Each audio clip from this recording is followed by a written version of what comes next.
In a previous video, I introduced the clips feature, which was added to TwistedBrush in version 16.13.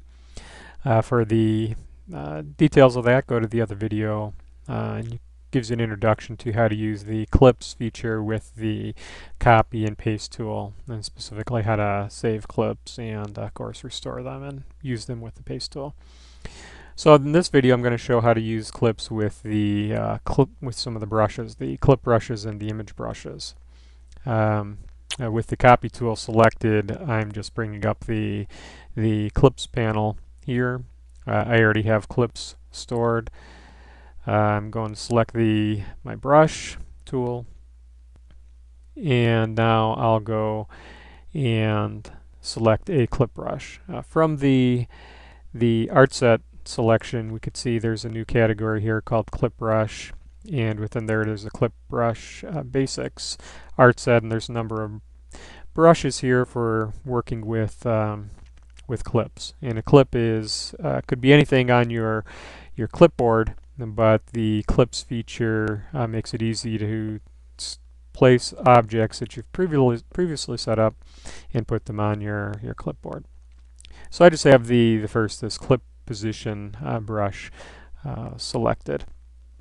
With that selected, I'm just going to go and click on a clip slot here, and you can see with this brush, it's not much different than the paste tool actually. It's just allowing you to position your clip.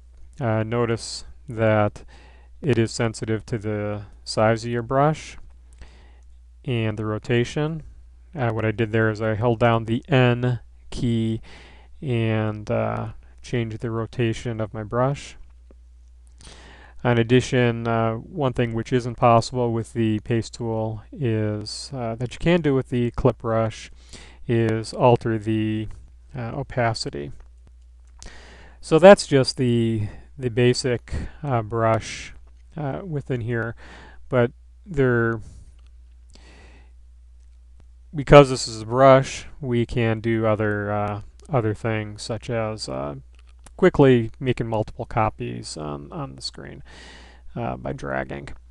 And there's a variety here: clip, rotate, drag, space. So what this will do is allow you to evenly space out your clip and randomly change the rotation of it as you paint. I'll just show you a couple other ones here.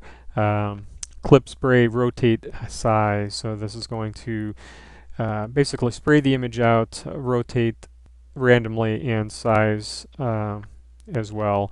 And this is also sensitive to the density. So the harder I press, the more dense the objects will be. And you could also see I could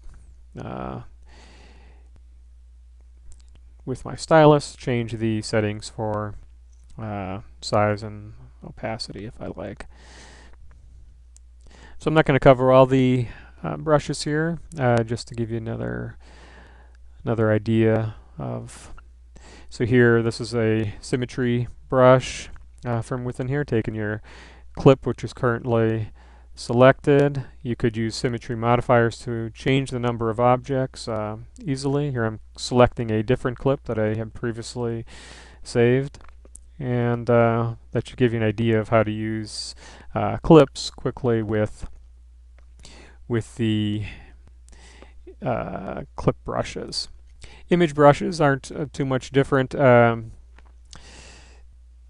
Here I'm selecting basic image brush. The difference is with an image brush, the clip is actually pulled in and is worked on at the pixel level.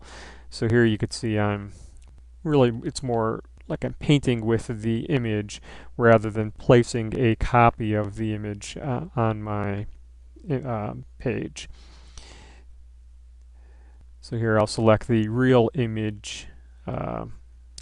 image brush from the image brushes basic art set. And you can see,